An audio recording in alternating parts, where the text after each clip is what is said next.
Hey guys, it's me, Sierra T from Head Wraps and Lipsticks, the podcast. This is finally my week. I hope you guys had a wonderful, relaxing, resting Thanksgiving. But we are back at it. So first I want to start this off with what I can't wrap my head around.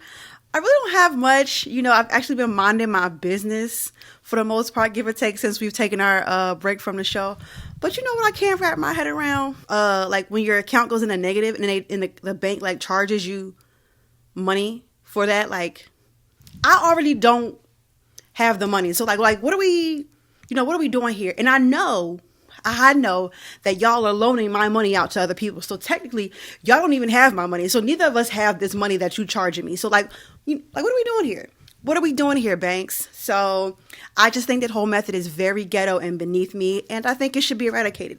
I think there should be a bill or a law set in place that banks cannot charge you for having your account in the negative, because neither one of us have it, okay? I know you ain't got it, and you know I ain't got it.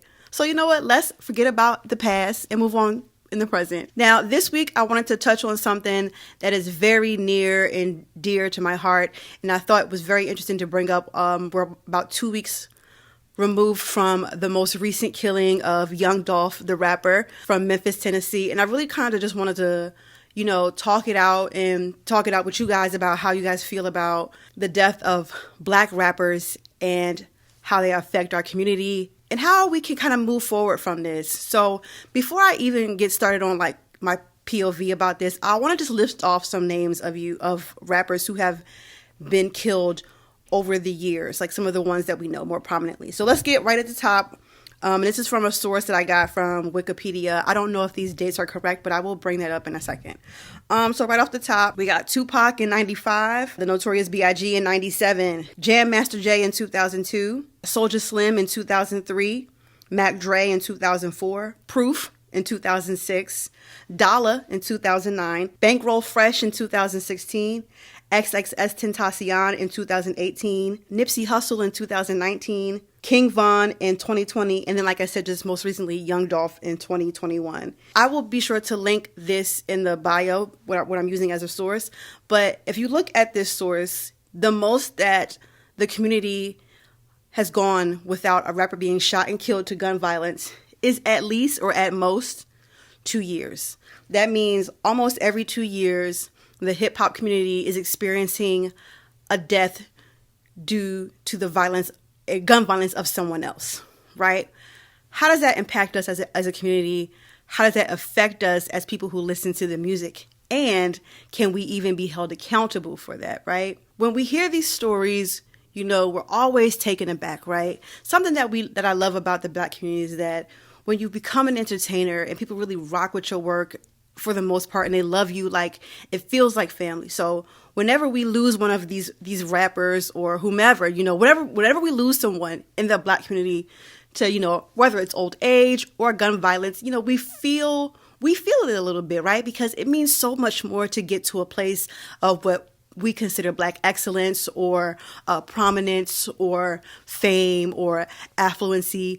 And it means a lot to us. So as people who continually experience this sort of situation every 2 years, and this is starting at, so this list, I didn't name every name, but the list starts with Scott LaRock in 1987. So even from 1987 until this year, last month, we have experienced the death of a rapper every 2 years. That's ridiculous. Okay, hear me out. This is going to come from a place of where someone might call me green. You know what that means? Fresh and new and seeing things with new eyes. But I think it comes from many places.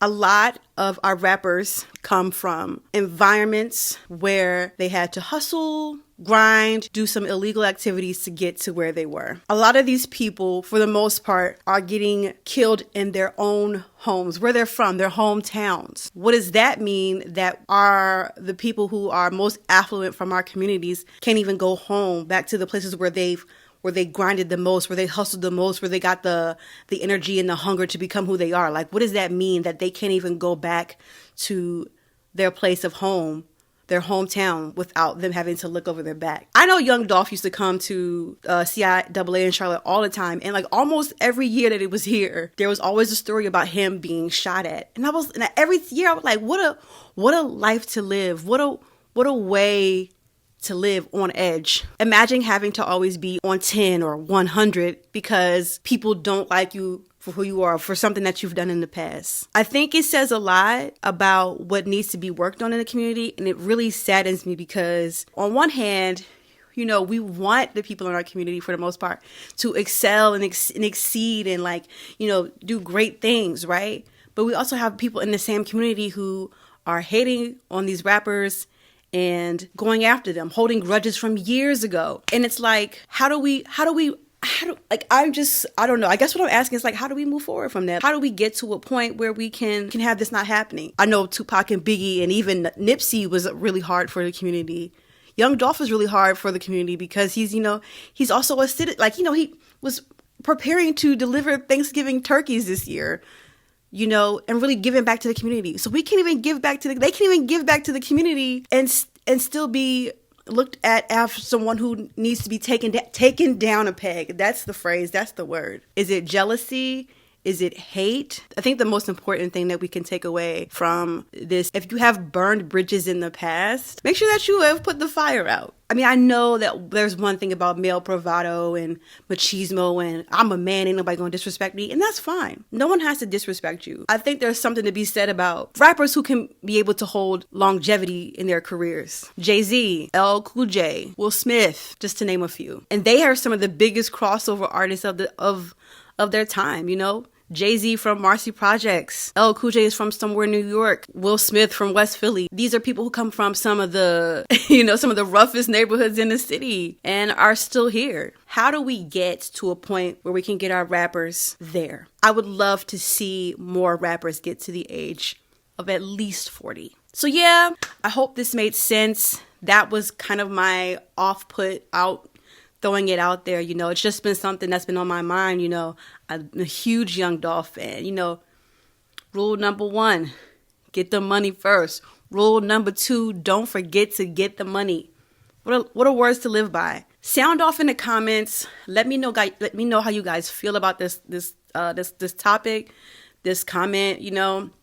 And let's brainstorm. Let's talk about it. Like, how can we reconcile this issue within our community? Because it's gotten so bad. Anyway, that's it. You guys know where we are. I saw that Sherelle messed up on this last week, so let me get it right for you, sis. Okay, we're on a whole bunch of platforms. We're on Twitter at HeadWrapPod. We're on Instagram at HeadWraps and Lipsticks. Check out our Facebook page, HeadWraps and Lipsticks, the podcast.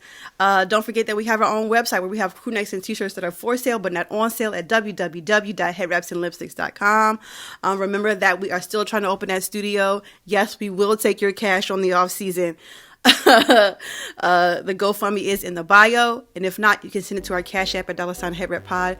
And don't forget that we're on a whole bunch of streaming platforms: Spotify, SoundCloud, Stitcher, Google Play, Apple Podcasts, iHeartRadio, YouTube, and TikTok. Oh, and Facebook.